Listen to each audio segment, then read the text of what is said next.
So, let us start off with this tuple relational calculus.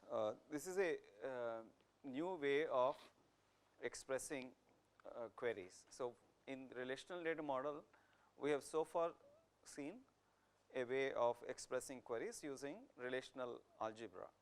Now, I am going to talk about a different way of expressing queries, and this is called tuple relational calculus. Broadly, we can think about query specification in two different ways. One is what is called a procedural way of expressing the query. The other one is called the declarative way of specifying the query. Okay. I have mentioned these two things earlier also in a little bit broader, more abstract kind of terms. Now is the time to kind of make it more concrete and exactly see what do you mean by procedural and what do you mean by declarative. Those of you who have done paradigms of programming course, you know what is procedural imperative programming languages and what are functional programming languages, right. So, in imperative programming languages, they are more like procedural, they give step by step what to do, whereas in declarative style of languages like functional languages, you try to basically specify how things I mean it's the style of computing is more towards declaring what we want rather than telling exactly how to obtain what we want. Okay. So, let us leave the programming languages issue apart. As far as the query languages, a similar kind of thing is happening here. So, here in the procedural query languages, the query specification involves giving a step by step process of obtaining the query result. And the example we have seen actually is this relational algebra example. We have seen that we have to give the step by step procedure in some sense. When you give temporary relations, it is in some kind of a step before you do the final query, and you can think about these intermediate results as various steps to carry out the. So, we basically have to tell as to what are the relations to start off, and then what operators to apply, and then get intermediate results, and then proceed from those intermediate results, and what other operators to apply, and so on. You build the query. So, and of course, this requires a detailed knowledge of all the operators involved, and it can be seen that it is not that easy for kind of non experts, basically people who have not studied relational systems in depth. Now, as against this, we have a style which is similar to declarative programming. So, query specification here in some sense involves just giving the logical conditions that the results are supposed to satisfy, as against telling how to obtain them, right. And this is, as you can we will see with examples and other things, is somewhat easier for use by non experts, and the tuple relational calculus is one approach of giving a declarative query language. And we will later on see that this is actually the the inspiration behind the definition of the definition of the query portion of SQL. Okay. Oh, okay. Now, before we go on to details about this tuple relational calculus, I want you to take back a little in the timeline to your probably second semester course.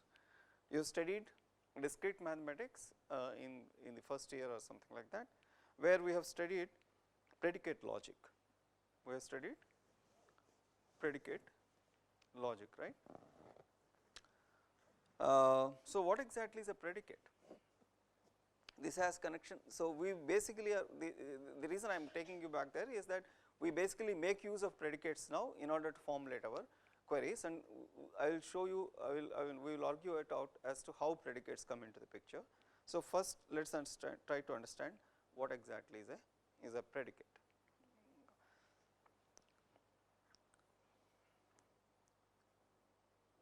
Somebody wants to answer the question, what is a predicate?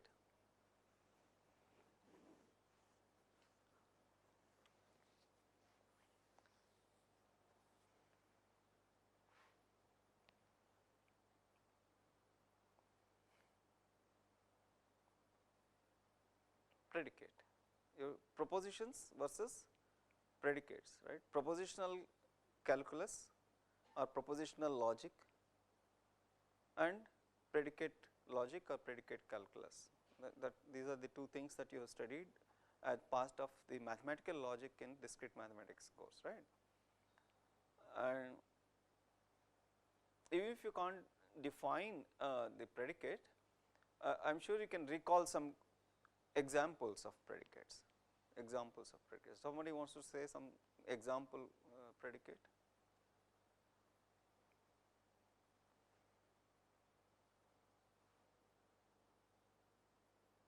Or is it too long back that you do not remember what examples you have used in that course? Well, try, nothing wrong in, just give it a try. What is a predicate?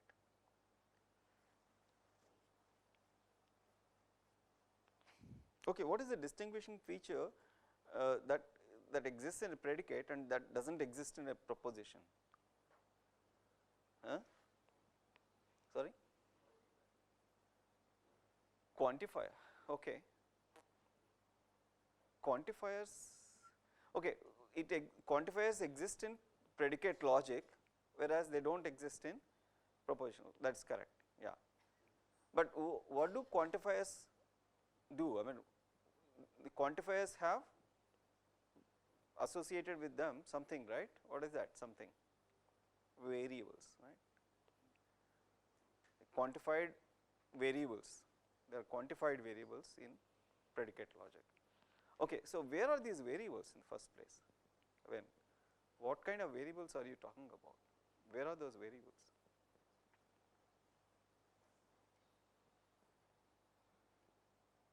Obviously, since we are talking about propositional logics does not have quantifiers and does not have variables, predicate logic has them. So, the variables must be in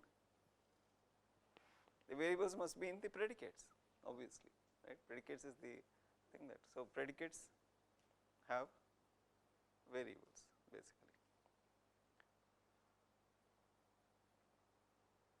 Okay, so let me present the definition then. It is basically kind of an expression with some kind of placeholders. You can call them as variables, and if you substitute values for those placeholders, they hold the place. So, you put a variable there, then the whole expression assumes a truth value, it gets a truth value. It becomes true or false, Boolean value, right? That is the predicate, that is what predicates are about. And then of course, quantifiers come because we want to express some complex statement involving predicate, that is why quantifiers come, right? Even without the quantifiers, the predicate has certain meaning even without the quantifiers. Okay, let us try to give some examples. So, here is a predicate called less than. So, x and y are the two placeholders or the variables, and then if you substitute numerical numbers there, then it assumes truth value. So, if you say, so the meaning I have associated with this predicate is that x is less than y, strictly less than y. So, now you substitute 2 and 5 there, it becomes true, and if you substitute 5 and 1, it becomes false. So, it is a predicate, it takes values here is another set of predicates. I can think of this lives in as a predicate with two variables P and C, P standing for a person, C standing for a city. Let us bring in some kind of domains for those variables. So P is a person, C is a city, and then you can see that Sindhu lives in Hyderabad is true, as Priyanka living in Hyderabad is clearly not true, right. So you can begin to see that we can do these things look like somewhat tuples in our right. So one can have n place predicates also.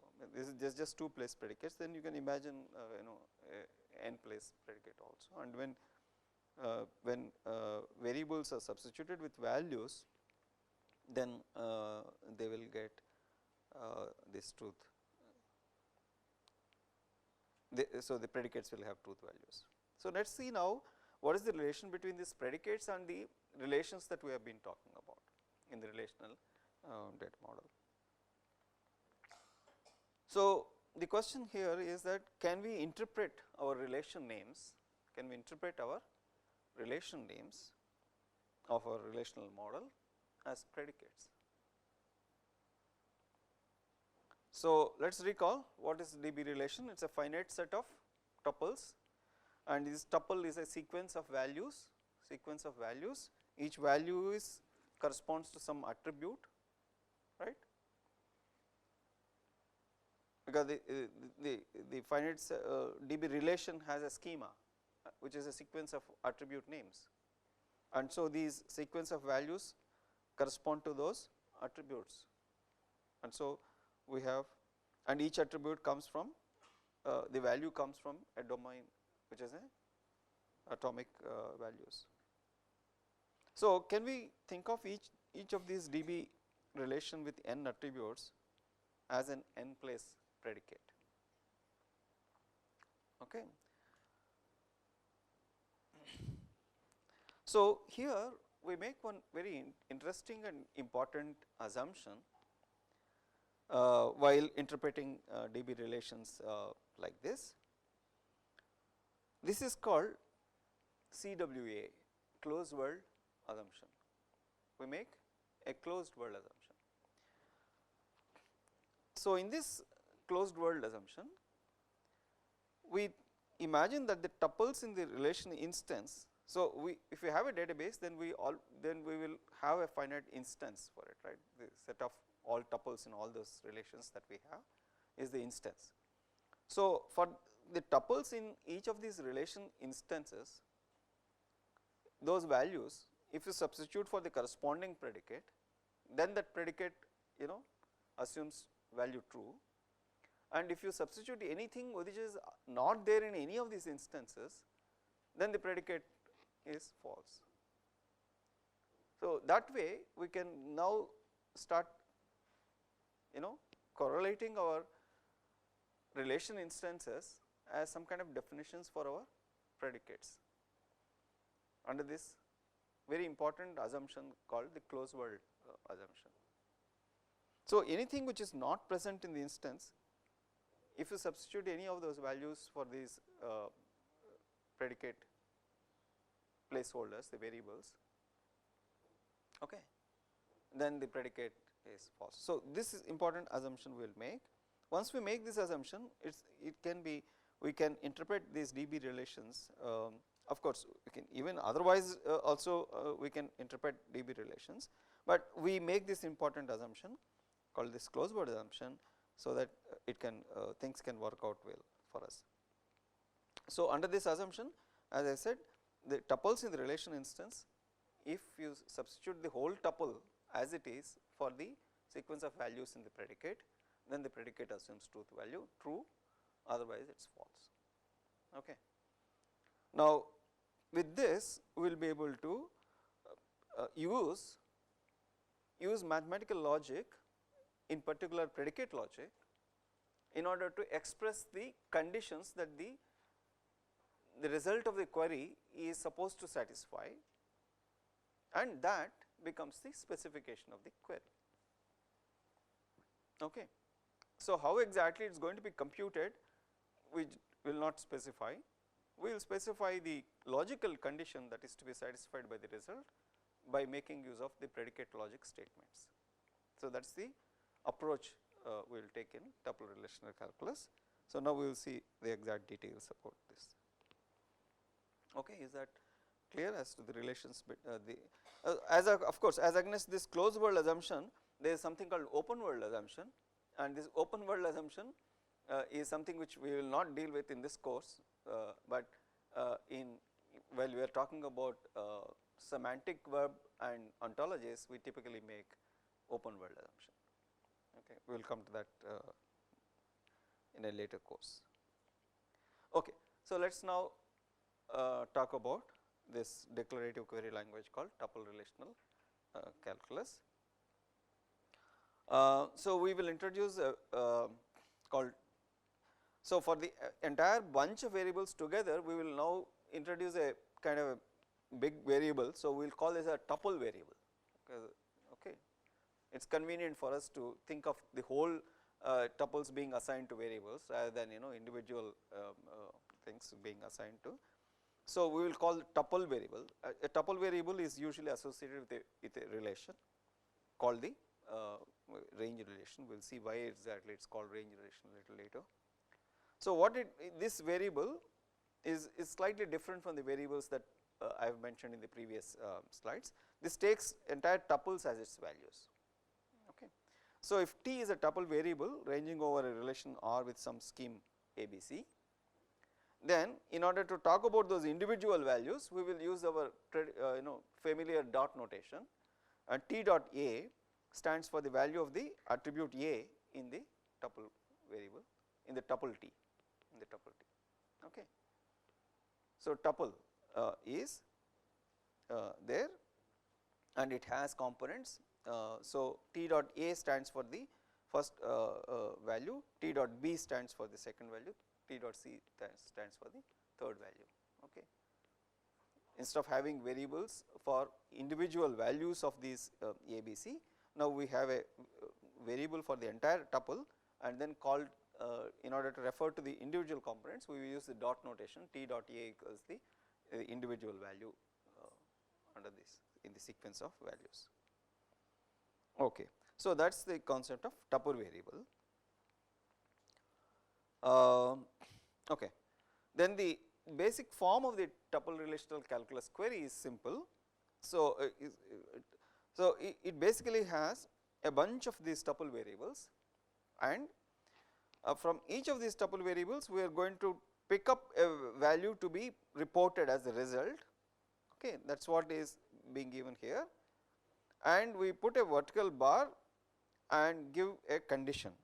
Okay. This theta is the query condition. This is actually the crucial part of the whole query. This is a predicate logic expression, or a statement condition basically involving these tuple variables. Okay. All these tuple variables T1, T2, Tm and Tm plus 1 to through Ts. Some more tuple variables could be used, whereas what is there in the this we will call as the left hand side portion of for the vertical bar. So, to the left of the vertical bar, to the right of the vertical bar is the predicate logic expression. Okay. So, these one T1, T2, Tm would be the free variables in the logic expression. So, what is not quantified is a free variable. If some variable is quantified, then we will call it as a bound variable, right.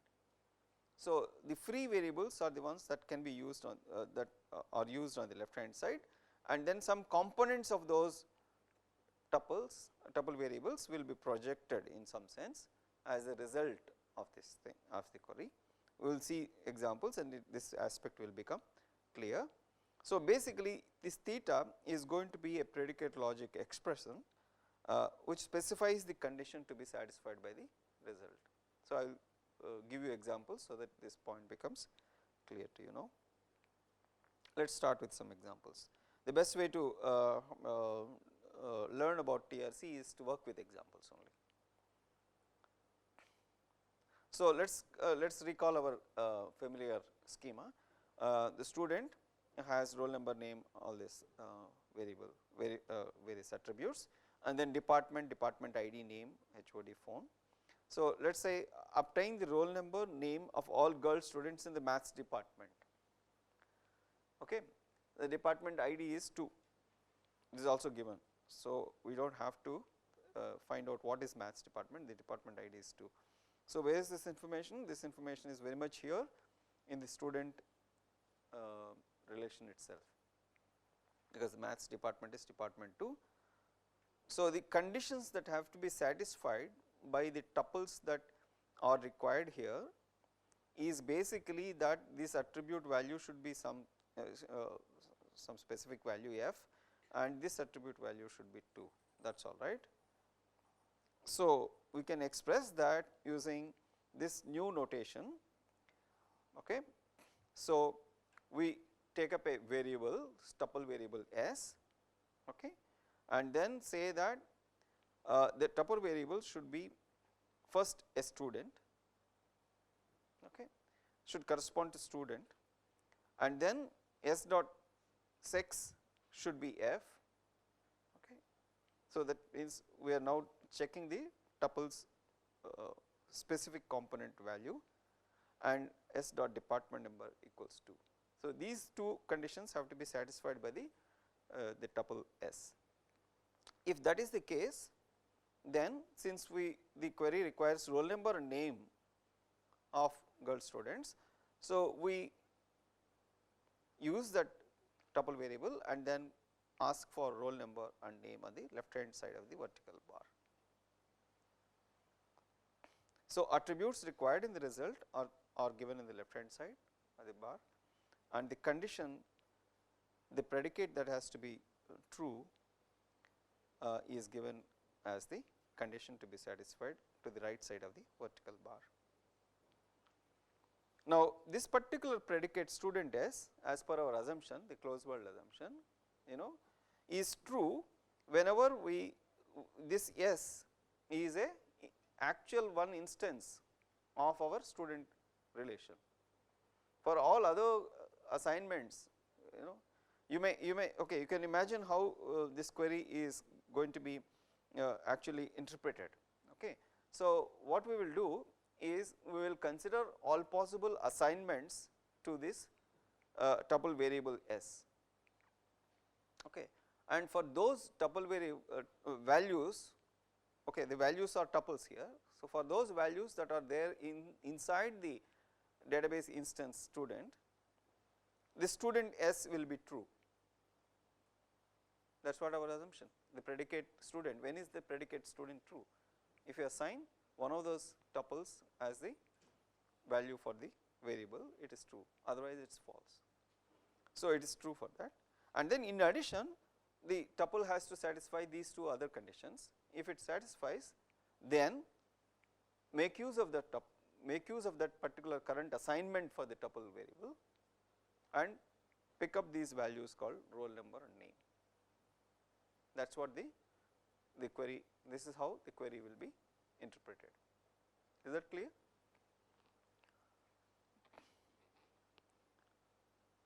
Right? That is how the query will be interpreted. Look at all possible assignments for the variable, and those assignments that satisfy all these conditions will be used in order to project, you can even call it project actually, project the attributes of interest from those tuples. Okay. So, in general this T, if T is a tuple variable with a range relation R, then R of T is taken as a predicate, which is true if and only if the value of the T is the value in the instance R. Read this again. If and only if the value of T is a tuple in the instance R. Of course, these things when they are true is clear, right. When the left hand side is equal to the right hand side, it is true, otherwise it is false. About only this we have to clearly say when it is true, right. So, this is how in general we will interpret this predicate. Now let us first we have to understand as to what are the various things that we can do on the right hand side in order to. So, this is this is where we use the full predicate logic actually.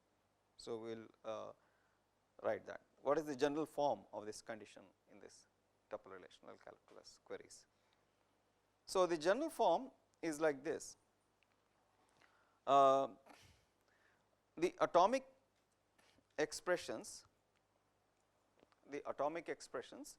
are these expressions. These are the atomic expressions, that R of t, where R is a relation name.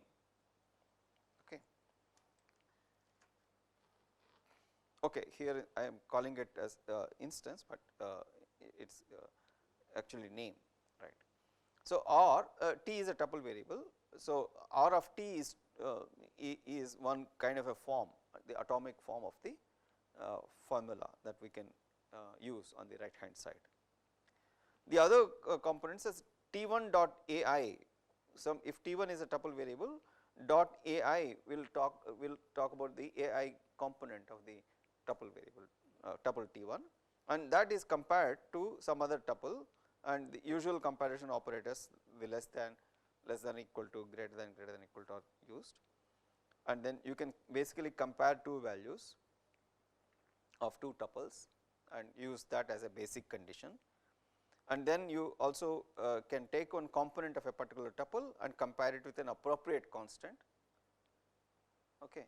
And these are the basic conditions. So, when are these true? We have already kind of indicated as to when these things are true. So, this is true, we have whenever t is assigned one of the instance from that particular relation, and these are obviously can be figured out as whether they are true or false by doing this comparison check, etc. This also can be figured out as to when it is true or false. So, these are the basic or atomic kind of conditions. Now, once we have these atomic conditions, we can use all the logical operators and then combine them to get complex conditions. So, the composite expressions are, I do not know whether you are familiar with this is called the inductive definitions. We are calling it, we know that it is called the inductive definition of the composite expressions. So, any of these basic atomic expressions is also a composite expression, and then if F1 and F2 are expressions, then F1 and F2, F1 or F2 and negation of F1, they are all expressions. And then here comes the quantified forms. So, for all t f and there exists t f, where f is an expression and t is a tuple variable, these are also composite expressions. And now you can see that we can combine atomic as well as quantified expressions and the logical operators to get complex conditions. Okay. So, these are very familiar to us because we have studied this kind of thing in predicate logic. Basically, only the atomic things are specific to the relational algebra kind of setting. Otherwise, this is what you have studied as part of predicate logic. Okay.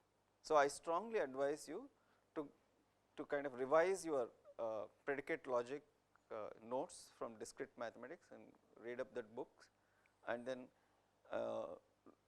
relook at all those exercises that you have done as to how to take a statement and express it in relational predicate logic, and practice those things again, because they will be very, very useful for us now when you are expressing queries using this.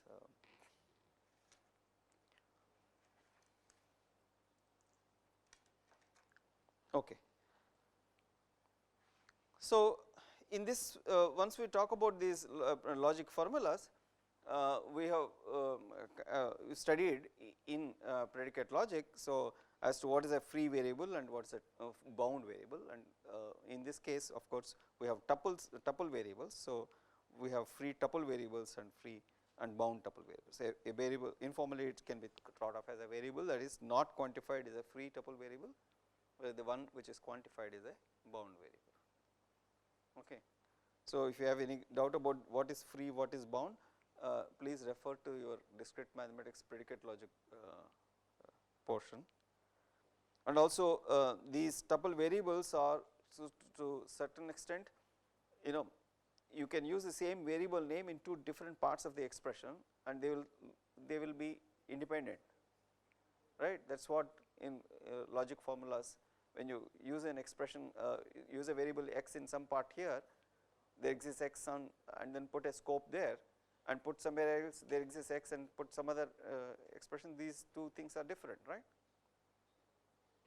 You know that. So, recall all that, and there are what are called scope rules. So, use the braces and other various brackets carefully in order to indicate what is the sub formula that is quantified by a particular variable, etc., or quantified applicable for a quantifier, etc.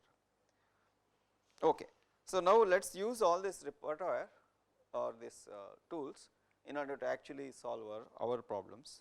Our problem is now how to use all this to express relational queries, okay, relational database queries. Now, before we proceed, let me emphasize this interpretation of the query in the tuple relational calculus. So, the query will have two portions to it. The right hand side is the logical formula or the condition, right. The left hand side to the bar is the specific set of variables that are supposed to be given in the result, okay. And there are free variables and bound variables basically, okay, and lots of other tuple variables. Okay. Now, the interpretation of the TRC query is like this, and interestingly you will see that when you study SQL, it is exactly the same interpretation that gets carried over to the SQL. Okay. So, we will discuss that in detail when we come to SQL. So, okay, now all possible tuple assignments to these free variables in the query are going to be considered. Okay. There are going to be several free variables in the query. So, you consider all possible tuple assignments to them. A tuple assignment means assign certain values for the components of the tuple. Okay. And for any of these specific assignment, okay, tuple assignment, variables are there, so you have to assign values to them. So, you consider some assignment, and then for that specific assignment, if the expression to the right hand side of the vertical bar evaluates to true, okay, how do you determine whether it evaluates to true? You have the formula with you and you know how to interpret it in first order, in predicate logic, right. You know the meaning of there exists x fx, for all x fx, right. Those are standard sub formulas that are available in predicate logic, right. So, we know how to interpret each of the sub formulas, and so we will be able to compute what is when the right hand side expression evaluates to true. So, if the right hand side expression on the right hand side of the vertical bar evaluates to true, then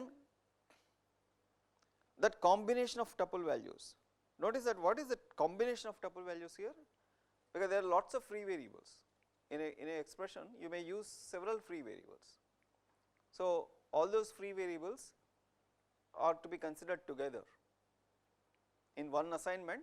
In one assignment we have one set of values assigned to these free tuple variables. Okay.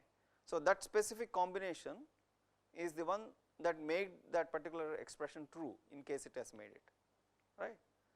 So, that particular combination would be used to produce a tuple in the result relation. How do you produce the result? So, this is how that particular combination would be used to produce a tuple in the result relation. So, while producing the result relation, basically what we do is the values of the attributes for the corresponding tuple variables as specified on the left hand side of the vertical bar would be used. Basically, this result production is something like very similar to projection. So, you have got certain tuples and their values that led to the right hand side to be true. So, in that you pick up certain specific attributes as required by the left hand side expression. Okay. So, that is how the in general the query will be interpreted. Of course, you can note observe that the only free variables are the ones that appear to the left of the. So, if a free variable does not really appear on the left hand side of the vertical bar, then there is actually no reason to use that as a free variable, all right. So, all the free variables will occur as on the left hand side. Okay. Now, let me emphasize this interpretation with the help of a query. Let us start looking at some more example queries. Okay. Now, let us again repeat the same thing. Query roll number and name of all girl students in the maths department. Now, we do not know the we do not know the department number. We know it actually, but we will act as though we do not know it, right. We will act as though we do not know the maths department number. We know that it is 2 in the data. Okay. So, obtain the roll number and name of all girl students in the maths department.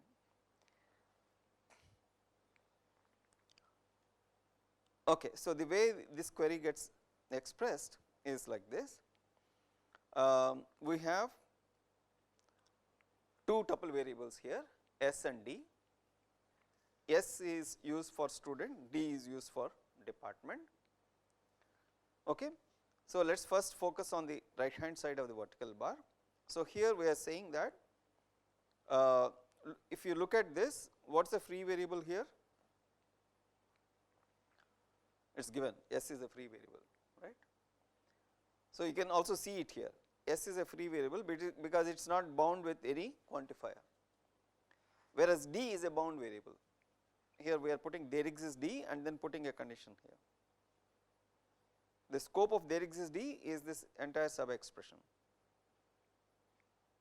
sub formula. Okay. So, what is the formula? Student S and S dot sex is for F and there exists D such that there exists D, within that scope of the there exists D we are saying the department D and D dot name equals maths and D dot, and then you are also saying D dot department ID equals S dot department number. So, for the combination of student and department to make sense in our context where we are looking for girl students in the maths department, right, the S dot department ID should be equal to the D dot department ID where the D dot name equals maths. D dot name equals maths will be true only for the maths department tuple, right. And since in some sense this is the join condition, right. We should not be using the word join here because actually that join is a relational algebra operator, but in some sense we can see that the join of S and D makes sense in our context if S D dot department equals S dot department and then D dot name equals maths. Okay. So now you can see that, so now let us interpret it as though, according to the the previous slide. So all possible assignments for the variables s and d will be considered now. Okay. Now then what the formula is saying is that, okay, you let for obviously all those tuples that are not in the student S, in the student instance, this part is going to be false. So we can limit our consideration for the tuples that are there in the student relation, the data. So then we are checking whether is this a female student, and then we are checking that does there exist a D. Okay, what is that D? It should first be a department tuple. Okay. So if you consider all possible assignments to D, for those assignments that are not inside the department, this will be false. So again we have to consider the tuples that are there in the current instance of department. So in the then you further check whether D dot name equals mass, and then since the combination makes only sense if D department equals department ID is equal to S dot department number, you put that condition also. So now you can see that if this formula is satisfied with for some assignment of S and D, then that is a valid combination that can be used to produce the result. And what is the result? The result is roll number and name. We just want roll number and name from the S tuple. We don't actually require anything from the D. So this is how we formulate queries in tuple relational calculus. So this you can see is the typical, apart from the use of the student department, these special predicates, rest of it is all is like a predicate logic expression. Okay, so basically we will use existentially or universally quantified tuple variables on the right hand side to kind of specify the query conditions. Of course, we will also use the free variables, and then the attributes of these unbound variables are used on the left hand side to specify the attributes required in the results. Okay. Now this is all actually essentially what is TRC is all about. Now the rest of it is only practice. You have to practice queries and then formulate queries and then see how exactly you can formulate. So interesting thing is that all the queries that you can express using relational algebra can also be expressed using the tuple relational calculus. And what you cannot express in relational algebra, you will not be able to express in tuple relational calculus. So they are in some sense the equivalent. Okay. So with that, I encourage you to look at read up all this material that I have talked about, and then try and try some queries. You already have tutorial sheets with you. Try and you already know predicate logic. So try to express some of those queries using this new way of expressing queries. I agree that you have to kind of switch hats. You should forget about relational algebra hat and now put relational calculus hat and think differently. Okay. So please try to do that and solve some queries before in the next class, where we will discuss actually a lot more queries.